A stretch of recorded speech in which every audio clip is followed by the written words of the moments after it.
Hello, চলো দেখি মা আজকে বানাবে ঠাকুমার কাছে শেখা একটা রেসিপি। দেখতেই পেলে নিয়েছি খেরো, ঠিক এই রকমভাবে কেটে নেবে। এর মধ্যে পুর ভরতে হবে। এটা নুন মিষ্টি হলুদ দিয়ে একটু সেদ্ধ হোক। ততক্ষণে চলো আমি একটু জয় দুর্গা পুজো আছে নবমী, তাই খিচুড়ি প্রসাদ দিচ্ছি, নিয়ে আসি। নিয়ে এসে ততক্ষণে খেরোগুলো সেদ্ধ হয়ে গেছে।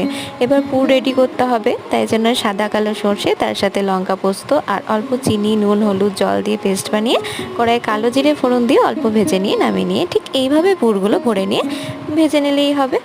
বিশ্বাস করো, খুব সুন্দর লাগে খেতে। আর এটা যে কি ঠিক নাম তা বলতে পারবো না, তবে গরম ভাতে খেতে দারুণ লাগে, বানিয়ে খেতে পারো। বিকেলবেলায় খেলাম একটু তরমুজ, যেটা গ্রীষ্মকালে খেতে তো আমার জাস্ট দারুণ লাগে। সন্ধেবেলায় আমরা সবাই মিলে গেলাম ঠাকুর দেখতে। এটা হচ্ছে জয় দুর্গা ঠাকুর, যেটা দুর্গারই আর একটা রূপ। অক্ষয় তৃতীয়ার পর যে সপ্তমীটা পড়ে সেটাতেই এই পুজোটা আরম্ভ হয়। এখানে অনেক রকম অনুষ্ঠানও হয়। চলো প্রসাদ দিচ্ছে, নিয়ে নিই, বাড়ি ফিরে। এবার আজকে ব্লগটা এই পর্যন্ত।